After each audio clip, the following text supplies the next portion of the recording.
2026 বিশ্বকাপের মেসি সবার থেকে আলাদা, অন্য সবার থেকে বিশেষ। শুধু অন্য সবার থেকে নয়, মেসি নিজের খেলা আগের 5 বিশ্বকাপের থেকেও 2026 বিশ্বকাপে নিজেকে সাজিয়েছেন বিশেষভাবে।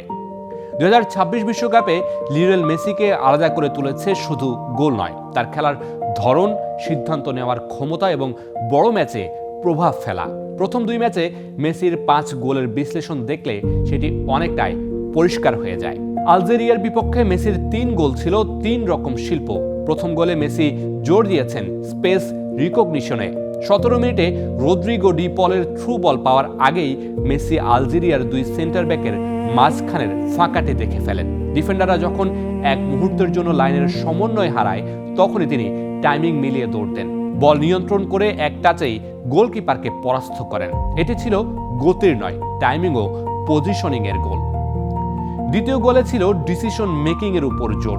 এই গোলের সময় অনেক ফরওয়ার্ড শক্তিশালী শট নিতেন, কিন্তু মেসি গোলকিপারের শরীরের ভারসাম্য দেখে শেষ মুহূর্তে শটের দিক বদলে দেন। ডিফেন্ডাররা ভাবছিলেন তিনি বাঁ দিকে মারবেন, কিন্তু তিনি শরীর খুলে বিপরীত কোণে বল রাখেন। এটি ছিল গোলকিপারের চিন্তা পড়ে নেওয়ার অনন্য উদাহরণ। তৃতীয় গোল কিলার ইনস্টিংক্ট। হ্যাট্রিকের গোলটিতে অনেক খেলোয়াড় তখন পাস দিতেন, কিন্তু মেসি বুঝেছিলেন ডিফেন্স ছড়িয়ে গেছে। ছোট জায়গায় ভারসাম্য বজায় রেখে দ্রুত ফিনিশ করেন তিনি।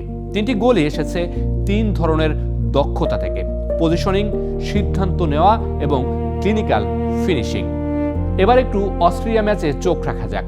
অস্ট্রিয়ার বিপক্ষে 2 গোল আরও মূল্যবান। অস্ট্রিয়া আলজেরিয়ার মতো খোলা ফুটবল খেলেনি, তারা কম্প্যাক্ট ব্লকে ডিফেন্ড করেছে, ফলে মেসি অনেকক্ষণ বল পাননি। প্রথম গোল এসেছে 38 মিনিটে। এটি ছিল পুরো টুর্নামেন্টের অন্যতম সুন্দর টিম গোল। থিয়াগো আলমাদা বল ছেড়ে দেন, তারপর ডামি রান করেন, ফলে ডিফেন্ডাররা বিভ্রান্ত হয়ে পড়েন। সেই মুহূর্তে মেসি বাঁ পায়ে একেবারে নিখুঁত, কম শক্তির কিন্তু কোন মেপে শট নেন। গোলকিপারের কোনো সুযোগই ছিল না এই বলটি ধরার। এটি ছিল ভিনটেজ মেসি ফিনিশ।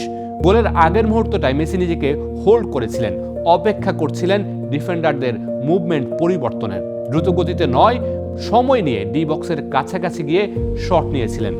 দ্বিতীয় গোলে সবচেয়ে বড় বিষয় ছিল তার রিঅ্যাকশনের সম্ভাবনা আগে থেকেই অনুমান করে সঠিক জায়গায় ছিলেন তিনি, এবং সঙ্গে সঙ্গে সেখান থেকে বল জালে পাঠান।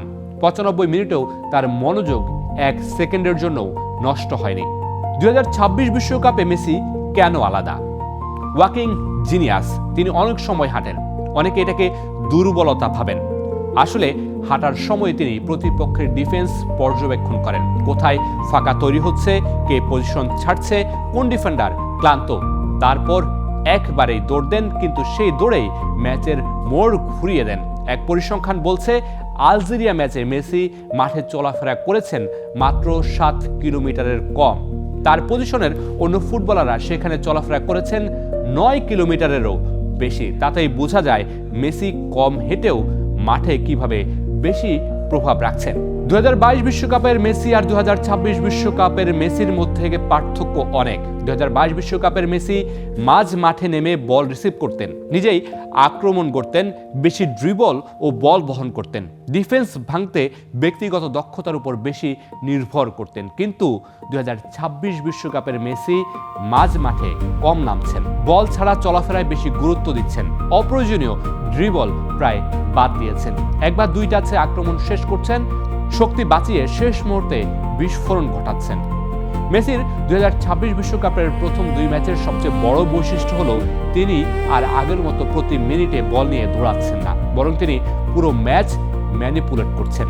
কখন হাঁটবেন, কখন দৌড় দেবেন, কখন ডিফেন্ডারকে টেনে বের করবেন, সবকিছুই পরিকল্পিত, ছকে আঁকা। তাই 39 বছর বয়সেও তিনি বিশ্বের সেরা ডিফেন্ডারদের অসহায় বানিয়ে দিচ্ছেন। Mamunur Rashid, star play.